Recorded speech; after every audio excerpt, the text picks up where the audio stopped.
Your obsession with safety may be the most dangerous habit in your life. Not because safety is always wrong, but because many men use it as a respectable name for fear. They call it being careful. They call it waiting for the right time. They call it protecting the family, the money, the reputation. But underneath that language is often one truth. They are terrified of failing in public, so they keep the job they hate without building a way out. They keep the business idea in their head because putting it into the market would expose whether it is good. They avoid the difficult conversation because peace feels safer than honesty. They stay physically comfortable until their body becomes a liability. They choose certainty so often that they lose the ability to handle uncertainty. That is the real cost of playing safe. You do not preserve strength by avoiding pressure. You preserve weakness. A man becomes durable through controlled exposure to difficulty. Pressure is how your mind learns to carry weight it once wanted to escape. You do not need to blow up your life or gamble everything recklessly. That is not courage. That is poor judgment. What you need is deliberate risk with a clear purpose. Start by identifying the safety nets that have become anchors. The overtime you depend on because you never built another income stream. The credit card that lets you avoid changing your spending. The relationship where you say nothing because you fear conflict. The routine that keeps you busy enough to avoid testing your potential. The endless research that protects you from launching. Safety becomes dangerous when it removes the need for you to grow. Then practice controlled discomfort. Make the sales call before you feel ready. Apply for the role that exposes your current limitations. Put a fixed amount of money into learning a skill and force yourself to produce a return. Train when you are tired, not to punish yourself, but to prove fatigue does not control your standards. Speak honestly when silence would be easier. Sit with a problem long enough to solve it instead of reaching for distraction. Fear shrinks when your nervous system learns that discomfort is survivable. Then put skin in the game. A goal with no consequence is usually a fantasy. Give yourself a deadline. Commit money you can responsibly afford to lose. Tell the right people what you are building. Book the event. Publish the offer. Make retreat costly and execution rewarding. When I was writing my book, Your Next Step, New Tools for Financial Abundance Now, I had to confront how often people say they want financial abundance while structuring their lives around avoiding financial responsibility. They want the result without exposure, the income without investment, the freedom without sacrifice, and the confidence without evidence. It does not work that way. Growth requires contact with reality. Your ideas need the market. Your leadership needs pressure. Your character needs situations where excuses are available but unacceptable. Your financial discipline needs moments when you could spend, borrow, or avoid, but choose restraint instead. Your emotional control needs conflict. Your courage needs something real to lose.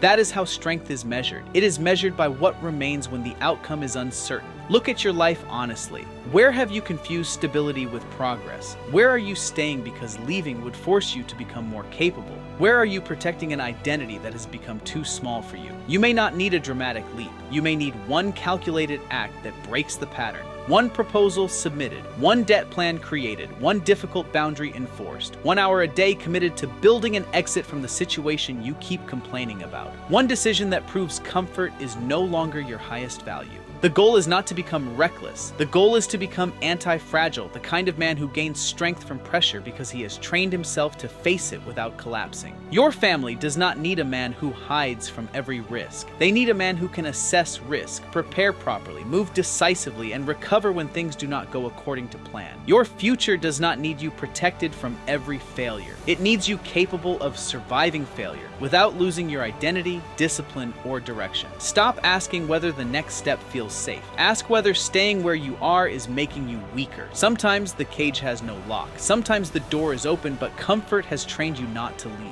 Walk out anyway. Take the calculated risk. Accept the possibility of loss. Build the capacity to recover. That is how you stop being controlled by fear. That is how you become a man your future can trust. And if this message resonated with you, subscribe for more wisdom, discipline, leadership, and motivation to help you rebuild yourself into the man you were meant to become.